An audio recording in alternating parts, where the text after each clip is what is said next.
Opa, você provavelmente não me conhece, mas eu me chamo Tubin. E sejam bem-vindos a um novo quadro semanal que eu decidi fazer aqui no canal, onde eu vou pegar e vou contar algumas histórias. Podem ser de terror, podem ser engraçadas. O tema vai variar de acordo com a semana. Hoje, no nosso querido episódio piloto, eu tenho aqui algumas histórias de terror para você escutar enquanto dorme ou enquanto faz qualquer coisa. Enfim, espero muito que vocês gostem e sem enrolação. Vamos lá. Em uma noite qualquer, eu não conseguia dormir. Toda vez que tentava, vinha um sentimento forte em mim, quase como se eu fosse uma voz que não me deixava dormir. Peguei um livro e comecei a ler, enquanto escutava a tempestade lá fora, enquanto me sentia um pouco estranho. Algumas horas depois, já às 2 da manhã, tive uma grande vontade de pegar um copo de água. E aliás, se eu já não conseguia dormir por aquele sentimento estranho, um copo de água não seria algo grande. Desci as escadas e escutei um barulho vindo do escritório. Dando uma olhada, era uma goteira. Como tinha reformado o teto esses dias, estava bem puto. Esqueci da água e fui pegar um balde, quando o ritmo do gotejamento mudou. De um padrão simples e lento para uma corrente de água contínua. Joguei o balde embaixo, enquanto buscava sacos de lixo para tampar os computadores. Eu vejo faíscas voando da goteira, e a corrente estava brilhando como plasma. Eu olhei em choque por alguns instantes, até desligar a luz e ir correndo para o disjuntor. O resto da noite passamos subindo no sótão, checando para ver se nada estava em chamas, movendo baldes e tirando as coisas do escritório. Acabou que a tempestade havia quebrado um pedaço do teto, e a angulação acabou por derrubar água diretamente no aquecedor, na fiação dentro da casa. E como eu estava no lugar certo, na hora certa, consegui impedir que os computadores quebrassem. E pior, um incêndio. Tudo isso graças àquele sentimento estranho.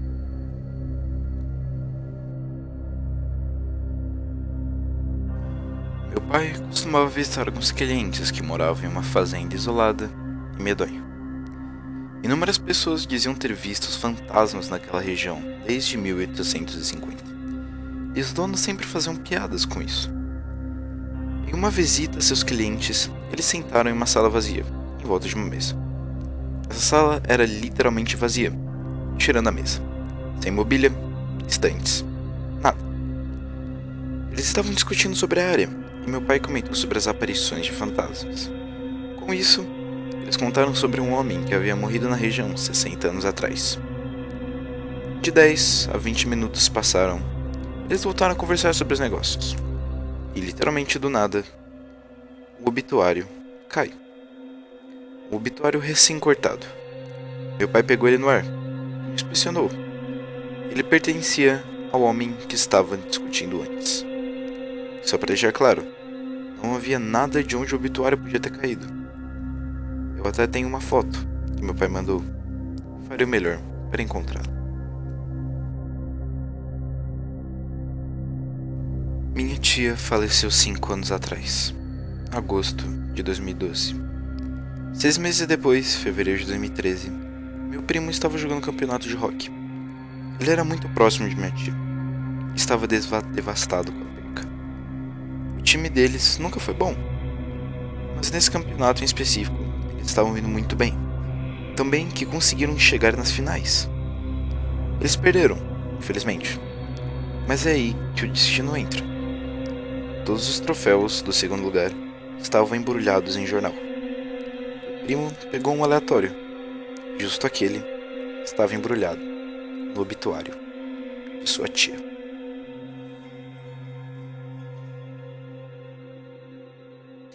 Quando tempos difíceis chegaram, minha família foi obrigada a se mudar para uma casa onde recentemente meu tio havia cometido suicídio.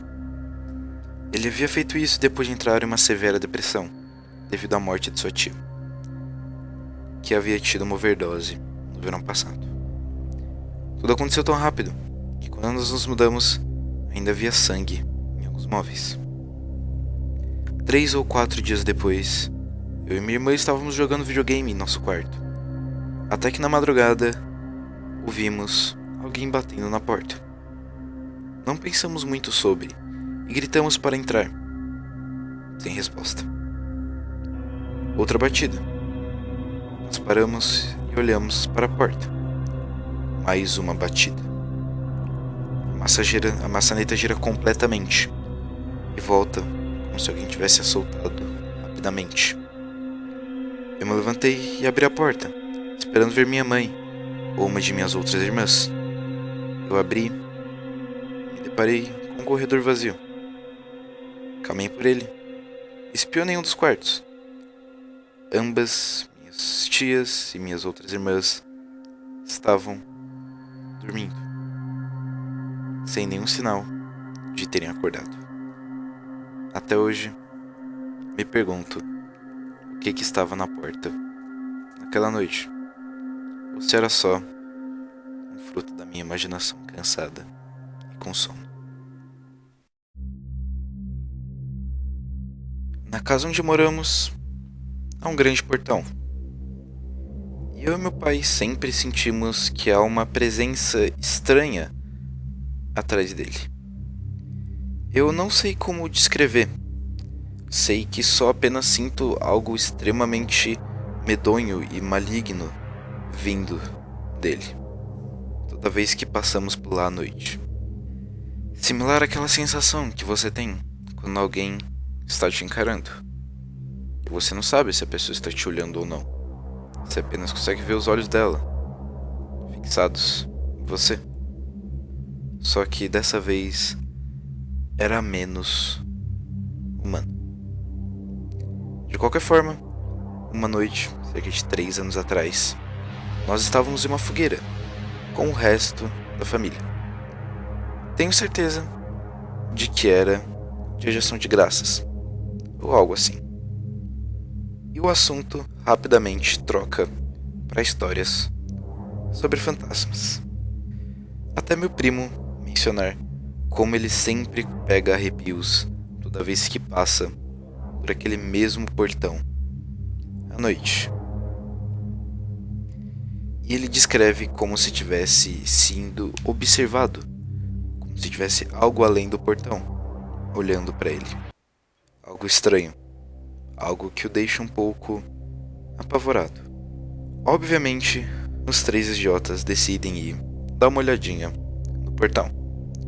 Só para deixar claro, eu, meu pai e meu primo, nós tínhamos tomado alguns drinks antes.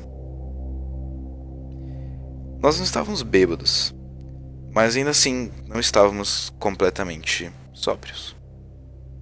Então, chegamos no portão e, obviamente, estávamos apavorados. Claro que estávamos. Na nossa imaginação, alguma criatura do pântano ia pular na gente e devorar. Então, para descargo de consciência, nós decidimos andar até ele. Atrás do portão havia um pântano, que era além da área de fazenda que eu morava na época. Meu pai e meu primo estavam apenas falando merda, querendo que o que tivesse ali provasse se existia ou não, se era apenas fruto da imaginação deles ou se tinha alguma coisa ali. Obviamente, eu não estava tão empolgado, apenas queria voltar para nossa fogueira. Do além, meu pai estava no chão. Parecia que algo tivesse puxado os calcanhares dele e segurado ele de ponta cabeça antes de o deixado cair. Não tinha jeito dele parar daquele jeito se fosse apenas um tropeço, ou se fosse apenas ele descendo uma colina de mau jeito, bêbado. Ele é um cara bem grande e, apesar disso, nem um pouco desastrado. Então, ajudamos meu pai a se levantar e corremos de volta para a fogueira. Meu pai possuía uma cara de apavorado. E ninguém acreditou em nossa história.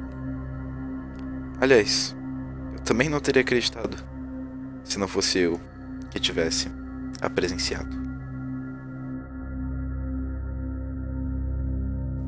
Eu estava no meio do nada, em uma conferência musical que minha esposa estava apresentando, se passada numa antiga igreja. Uma de suas apresentações acabou por indo além do tempo. Então, as cafeterias que tinham por ali estavam fechadas. Sem um carro, sem um telefone. Essa área era tão remota que não tinha cover de telefone. E sem maquininhas de vender. Nossa única chance era caminhar até a cidade mais próxima e pegar alguma coisa para comer. Eu peguei o casaco e uma lanterna e não tive problemas chegando na pizzaria mais próxima e pegando uma pizza. Em compensação, o caminho de volta foi uma história completamente diferente. Eu estava com um sentimento de desconforto. Eu conseguia sentir algo me observando no meio da floresta. Então meu primeiro instinto foi que havia um animal me seguindo. Sabendo que nessa área a maioria dos predadores geralmente vem por cima, pelas costas. Eu virei a luz do meu telefone e comecei a apontar para trás de mim. Todo o caminho de volta eu escutei algo se esgueirando perto. Primeiro perto de mim, depois exatamente atrás de mim. Eu me mantive calmo e agi como se não tivesse desesperado, apesar de nunca ter estado em uma situação mais apavorante antes. Depois de um tempo, eu cheguei e eu e minha mulher aproveitamos uma pizza e dormimos por lá. 2 dias depois, uma notícia chocante veio. Uma mulher sem teto foi encontrada a menos de 10 quilômetros do lugar que a gente estava, parcialmente consumida pelo que parecia ser o ataque de alguma criatura. Estimamos o tempo da morte e havia sido mais ou menos no mesmo horário que eu havia saído para pegar a pizza. E essas foram as histórias de hoje. Como esse foi o primeiro episódio, eu não peguei muitas e não teve um tema específico, além de historinhas de terror. Nosso próximo vídeo eu vou escolher algum tema e provavelmente vou contar mais histórias. Então, espero que vocês tenham gostado. Qualquer coisa, qualquer sugestão de tema, deixem aí embaixo que eu vou seguir todas. Então, é isso. Espero que vocês tenham gostado e até mais.